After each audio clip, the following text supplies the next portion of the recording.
Diana, do you and your husband have any problems? The question came out of the blue, and for a moment I didn't know how to answer. What are you talking about? I think we have the usual problems that all married couples have. Why did the question arise? My colleague turned away, concentrating on her hands as she decided whether to continue or not. Having made a decision, she moved on. Listen, I don't know how to tell you this. You know my husband took me last weekend for our anniversary. Well, I'm sure I saw your husband at the same hotel, and he was staying there with another woman. What? Are you sure? This couldn't happen. He would never do something like that to me. You must be mistaken. Well, maybe, but it was very similar. If it wasn't him, then he must have an identical double. We saw both of them, such sweet lovebirds, up close several times, and it was just like your husband.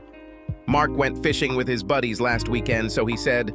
Now it looks like he did a little fishing on the side, and it definitely looked like he caught someone. I wanted to cry and scream and rip his throat out, all at the same time. How could he do this to me? What was wrong that he was ready to break up with me after 7 years of marriage in order to lie in bed with some bitch? I muttered a thank you to Jane and returned to my office, plopping down in the overstuffed chair I had for visitors. There were no signs that he was up to anything bad. I had heard of the usual signs such as over-attention and over-loving, but that wasn't the case. Mark was himself caring and responsive. Was this his game? Was he aware of these signs and tried not to show them? I was completely confused. No, it couldn't be him. It had to be someone like him. Still, I had nagging doubts. What if it was him? How can I be sure? If I ask him, he might just deny it. If he was having an affair, he could warn his buddies to cover for him. Thinking back to Sunday evening when he returned, I tried to remember anything suspicious. He came in, kissed me on the cheek, grabbed a beer, and started telling me about his weekend. There was nothing unusual about this. He complained that the fish weren't biting. The small change they caught had to be thrown back. Yes, it was unusual. Mark always finished successfully. He is an excellent fisherman and knows this river like the back of his hand. He had been fishing since he was a boy, ever since his father put his first fishing rod in his hand when he was 6 years old. Yet perhaps he is telling the truth. How can I find out? I decided to call one of his friends' wives about the upcoming school holiday, and during the discussion, ask about the fish he caught. Yes, that's exactly what I'll do. Hello, Emily, this is Diana. How are you? The first part of our conversation was about normal things. Children, school, and sales at the mall. Not wanting to seem too anxious, I let it drag on for 20 minutes before I got to the part I called for. I couldn't ask her directly. It would make her suspicious, and it would come back to Mark through her husband. Emily, do you have any good trout recipes? I was a little tired of the usual methods like baking and grilling and wanted something more exotic. How did you cook the fish that Dave brought home on Sunday? I waited with bated breath as Emily screamed at her kids to shut up, telling them she was on the phone. Sorry, Diana. Fish recipes, Well, Dave isn't very adventurous when it comes to food, so I stick to tried and true recipes. The fish he caught last weekend is still in the freezer. I didn't plan to cook it until the end of the week to cook for the weekend BBQ. As she continued, my thoughts wandered in another direction. This bastard lied to me. Others caught fish, but not him. Why? Because he wasn't fishing. He had sex with some bitch. Well, when I'm done with him, it'll cost him dearly. Diana, are you here? Emily brought me back to the present, and I answered her through the tears that began to fall. Yes, I'm here. I'm sorry. The washing machine is working. I need to run. I'll call you later. Thanks for the advice. Bye. My first instinct was to confront him, but the more I thought about it, the more I realized that I had no real evidence. He will lie to get out and will be on his guard. I need more proof. That evening, Mark seemed withdrawn as we sat and ate dinner. He complimented me on the excellent food, but there seemed to be no life in him. When I tried to speak, he responded in sentences, and it was obvious that he had other things on his mind. I hoped it was guilt, and it was tearing him apart inside like it was tearing me apart. Later, we sat and watched TV for a while before he made his move. I am going to sleep. I'm not feeling my best, and I think I'll go to bed early. Are you going upstairs now? No. I think I'll watch some more. The girls at work say it's worth watching. I'll get up later. Good night. Mark leaned in to kiss me, but I turned my head and his lips touched my cheek. His surprised look was enough to warn me that I needed to think of something quickly. Sorry, honey. I don't want to risk getting infected. I can't afford to get sick now. Sweet dreams. My imagination was working overtime. There was no way I was going to kiss him after he cheated on me. In my mind's eye, I saw him pleasuring his new lover. The thought alone made me nauseous. I sat in a crappy sitcom and waited for him to fall asleep. Finally, an hour later, I tiptoed up to our room and quietly looked in on him. He was 6 feet 2 inches tall, and his head lay on a rumpled pillow pushed almost to the head of the bed. His hair was a damp mass and stuck to his head and face like a blonde cap.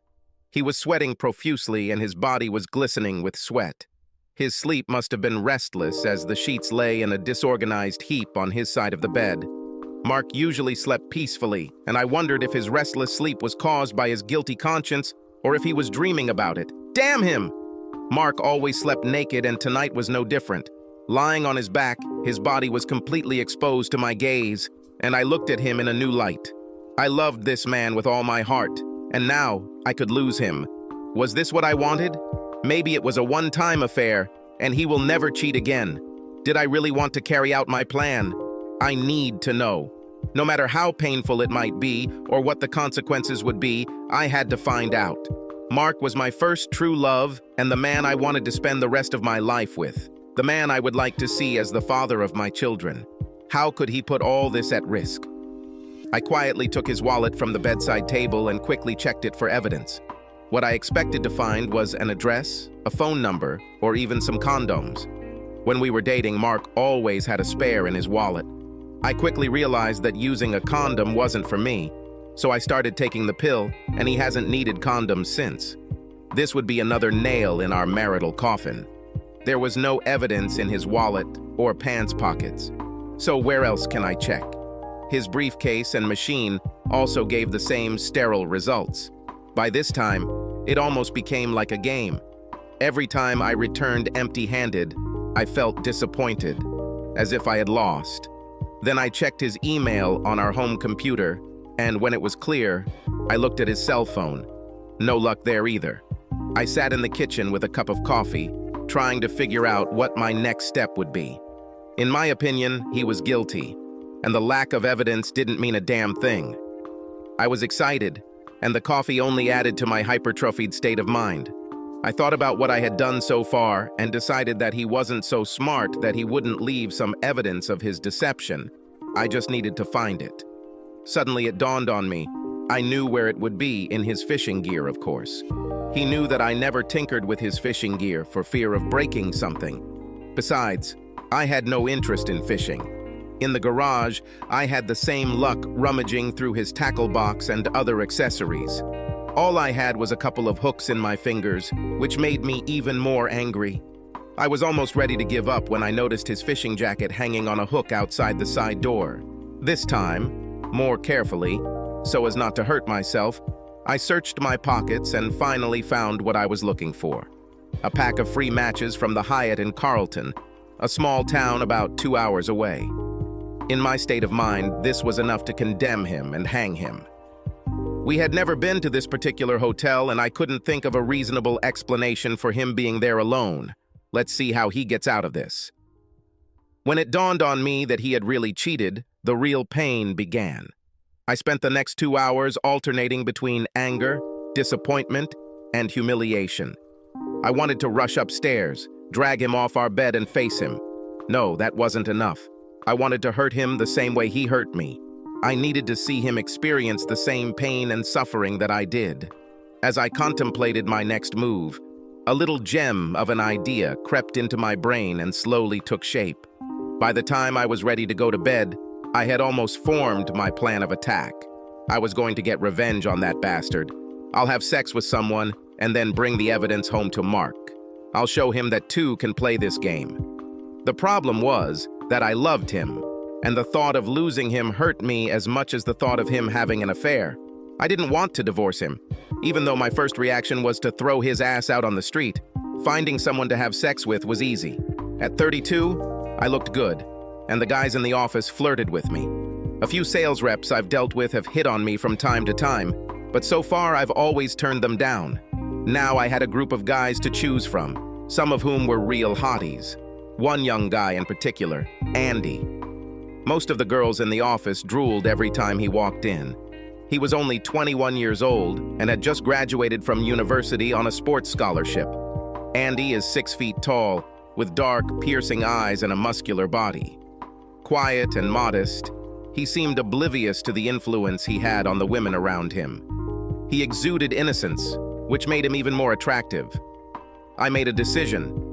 Andy would be my means of getting back at Mark. All I have to do is seduce him. He was a man, so it shouldn't be too difficult. Over the next week, I made my move on Andy. I dressed to show off my best assets with plunging necklaces that gave him, and everyone else, a wide view of my 34D bust.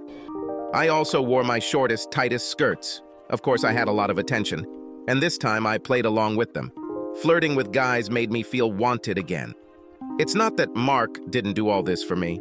He was always very attentive, giving me little gifts, surprises, bouquets of roses, and leaving little cards everywhere for me to find. Just knowing that he cheated made me question my sensuality. The boy's attention was the balm I needed to soothe my bruised ego. It was easy with Andy. When he first saw me, his jaw dropped and he stood there and widened his eyes. Approaching him, I closed his mouth, and then in the sexiest voice I could muster, I asked, "How are you, love?" Like what you see. If you play your cards right, you can see so much more. If, of course, you want. Leaving him to wonder if he had heard me correctly, I turned and walked away from him, punctuating each step with a sway of my hips. The same action always caused a strong reaction in Mark, which led to prolonged sexual romp.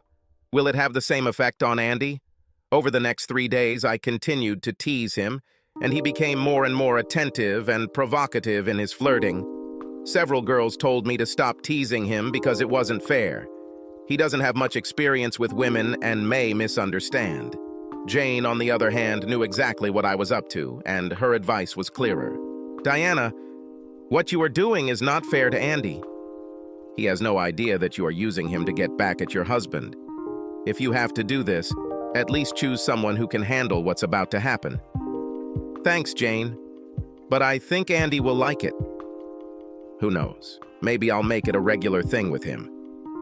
Jane simply shrugged and walked away, shaking her head, leaving me to continue with my plan. Closing the door, she said, "This will be a big mistake."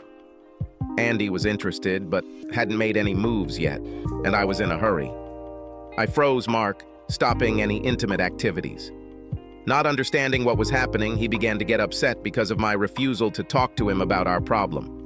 I wanted him to sweat over it, but not for too long. I decided that this Saturday was the day of my revenge.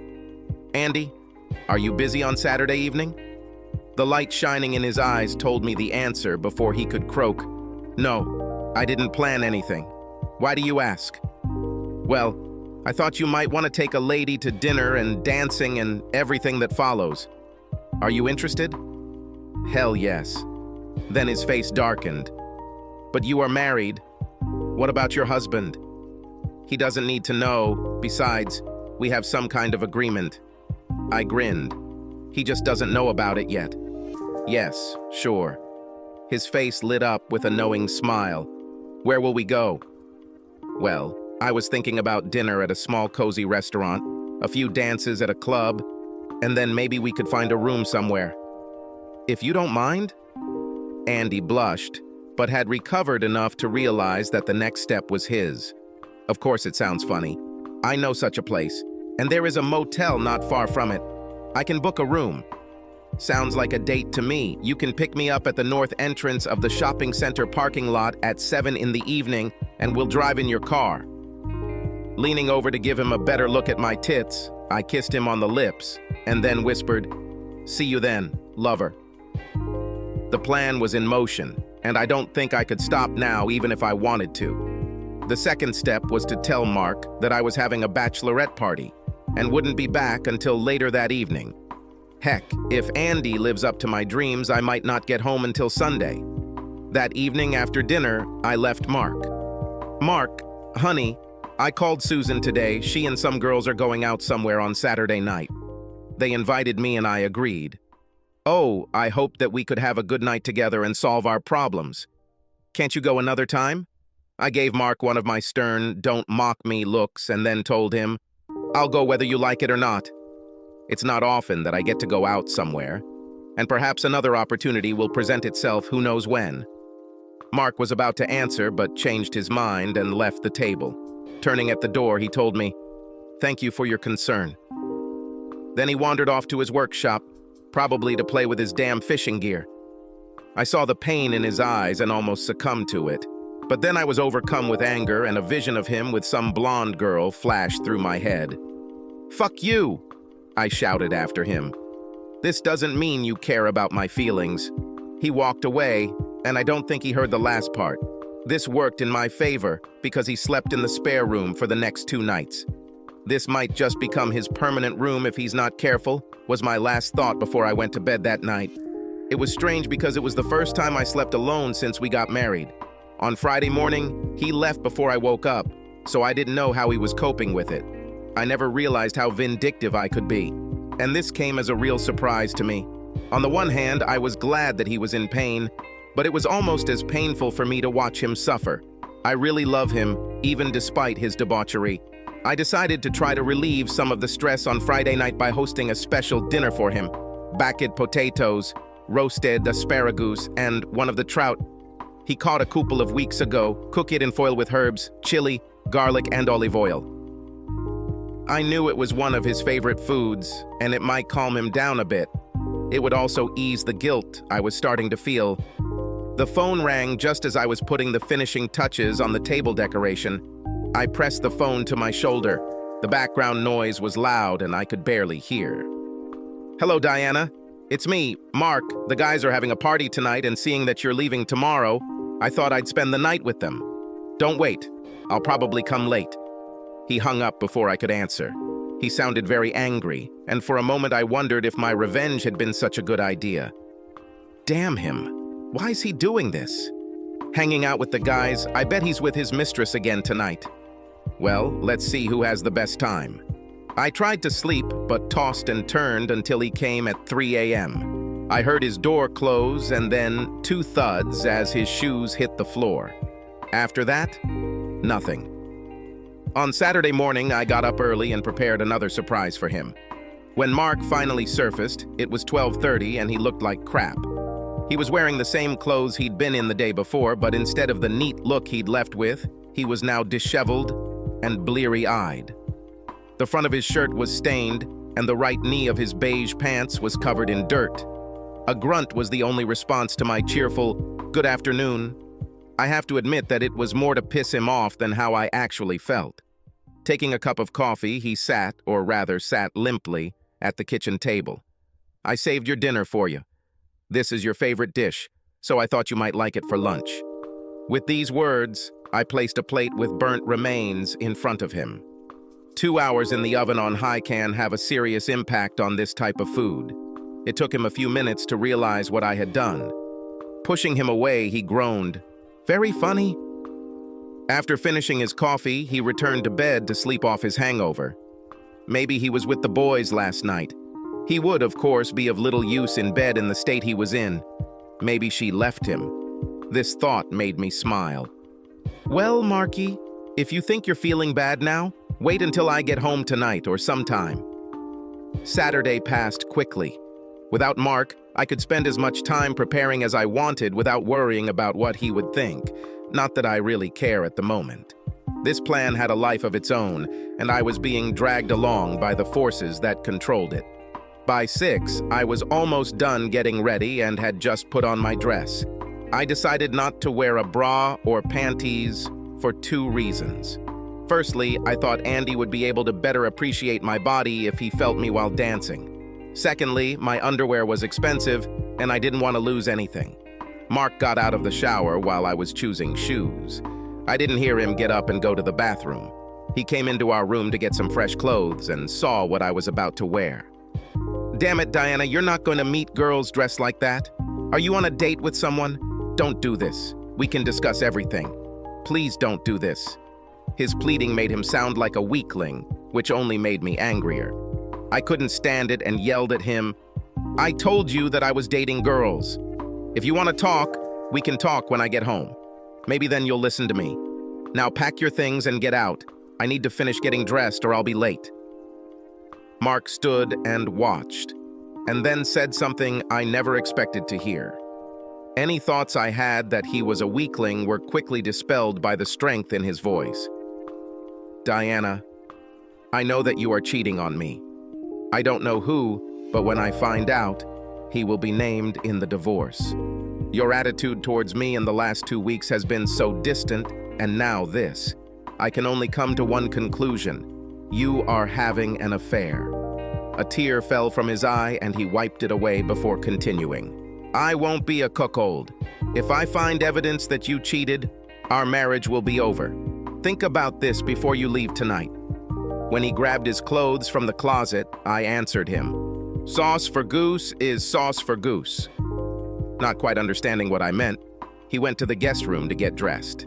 Now he was on the moral high ground because he didn't know that I knew about his deception. He wouldn't be so confident once everything was known. At least that's what I tried to convince myself of. He didn't come down before I left, so I left a note taped to the refrigerator door. I knew Mark, and whenever he had a problem that needed solving, he would reach for a beer. This doesn't mean he's an alcoholic, but the beer in his hand helps him think. A lot of guys are like that. "Mark, you know I love you, but these last 2 weeks have been hell for me. I know we need to talk, so I decided that I would be home by 2 in the morning. Please wait for me, and I think we can resolve our issues and continue to heal our marriage. I want more than anything for you to remain my husband. But until we solve our problems, I am afraid that this will be impossible. With love, Diana." Andy was waiting for me when I pulled up, and my heart skipped a beat when I saw him. This is not the shy guy like in the office. He wore a red silk shirt to the party, unbuttoned almost to his waist, revealing his muscular chest and a muscular abs to die for. His trousers were wide but tailored and fit him perfectly. He was wearing a dark blue, lightweight woolen jacket that accentuated the entire outfit. As I approached, I leaned over to kiss his cheek, but he moved quickly and caught me off guard. His arms wrapped around me, and his mouth was harsh and demanding on mine. It wasn't what I expected, but he was inexperienced, and I just needed to show him how to please a woman. Finally, he let me go and dragged me to his car. "The restaurant is nearby. I hope you enjoy Italian cuisine. Italian food is not a food that I really like, and I usually prefer something else. It was already too late anyway. Yes, I love an Italian restaurant. Lead the way." The restaurant was good, but noisy and crowded. "There is no room for romance here. I will have to wait until we go to the club for more intimate activities." I was surprised by the quality of the food and really enjoyed it. At some point, I caught myself thinking that someday I would bring Mark here. Andy seemed to be well known here, and most of the staff and the owner greeted him by name. She was a plump Italian mommy who kept coming up to him, nudging him with her elbow and winking at me. She gave him the OK sign twice with her thumb and forefinger. By 8 o'clock, the food and 2 bottles of wine were gone, and we were ready to move on. The club was only half a block away, so we walked and talked.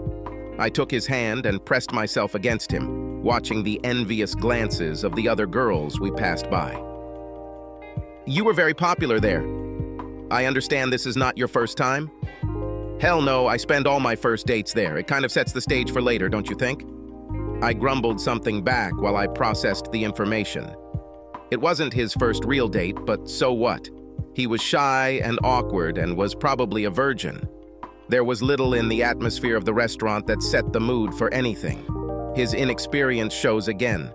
Once we talk and I show him all the beautiful things in life, He will understand it. Andy is a smart boy. He put his arm around my waist as we walked, and when we reached the door of the club, he grabbed my left breast. It was really nice, but there were about 20 people waiting to get into the club, and I felt disgusted. Lowering his hand, I whispered, "Later, my love." I headed to the end of the line, but he surprised me again.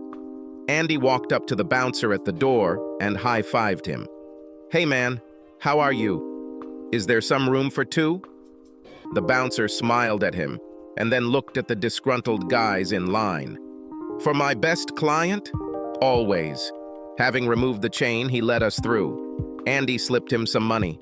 Upon entering, we paid the entrance fee and received 2 free drink cards.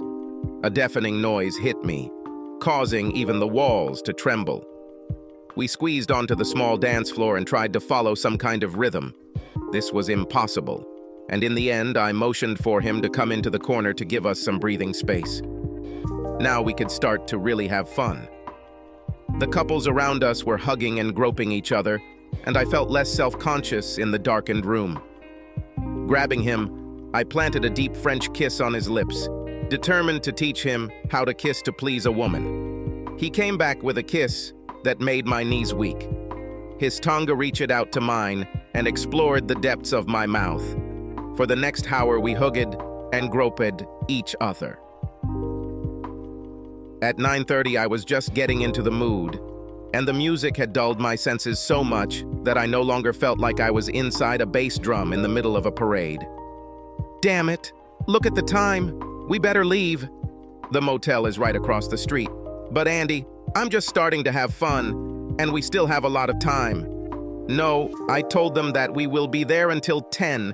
If we are late, they will vacate the room. This place is so close that it is very popular on a Saturday night." Taking my hand, we headed towards the door. This time, we were only stepped on twice.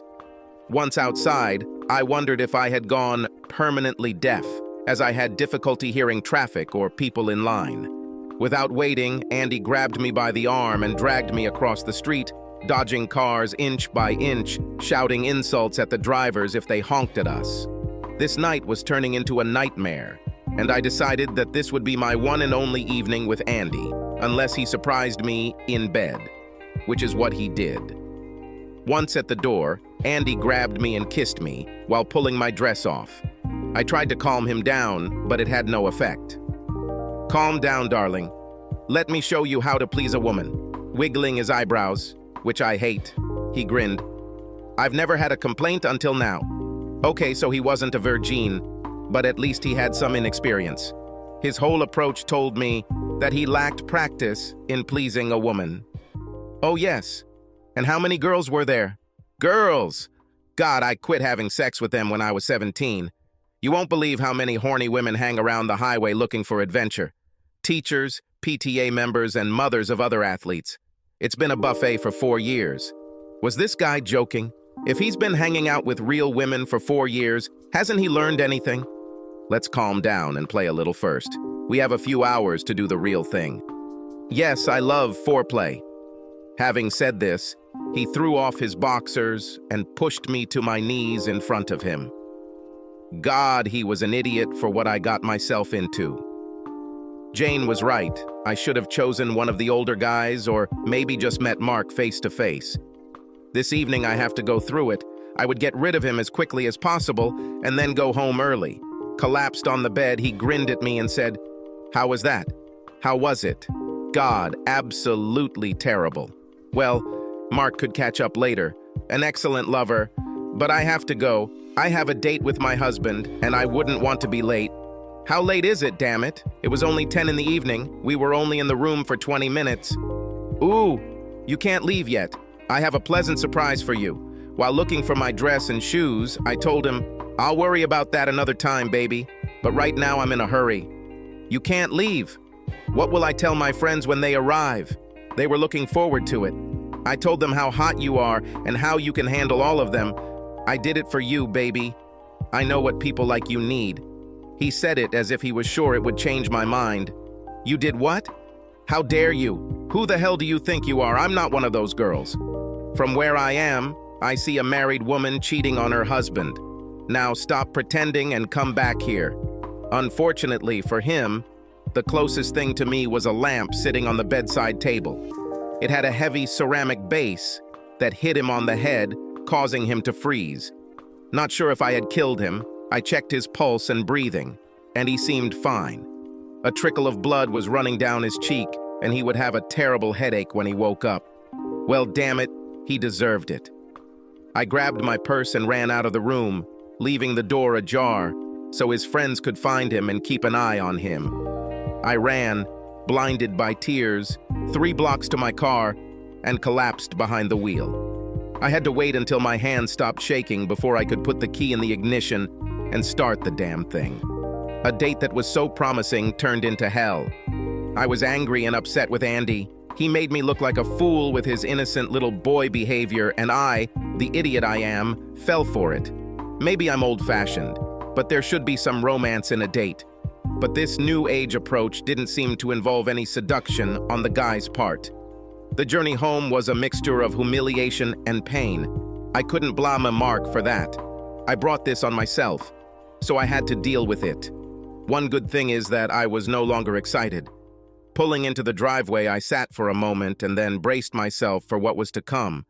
Mark was waiting in the living room and looked up in shock as I stumbled in. I don't know if it was because I arrived early or because of the state I was in. My hair and makeup are a mess. My dress is missing one shoulder strap, and my shoes are left in the car. I definitely looked like my evening was royal. Well, you did it. All this nonsense about loving me, wanting to save our marriage. What does all of this mean? Did you really think that I would accept this and continue as if nothing had happened? I hope it was worth it. Now just listen, mister. None of this would have happened if you had behaved properly. I know about your little love nest 2 weeks ago. You were seen at the Hyatt in Carlton with some blonde girl. So don't be so moral towards me. All I did was have revenge sex, so you know how I felt. Now we need to discuss all this and live our lives. I'll make some coffee and we can sit down like we used to and figure this all out. I stopped to take a breath, and Mark took the floor. I don't know who anyone saw, but it wasn't me. I was 200 kilometers away, on the other side of the state, fishing, as I said. Now I've played my trump card. Jane saw you, she was there with her husband, and they saw you with another woman. I also found this in your fishing jacket. I pulled out the matches and threw them at him. How come Dave caught a fish that weekend and you didn't? Because you didn't fish. Exhausted, I collapsed into a chair. Okay, I'm waiting for you to lie, or you could tell the truth for a change. Sitting in the chair, my dress rode up, giving Mark an unobstructed view of my pussy, and the dried cum stuck to my labia and thighs.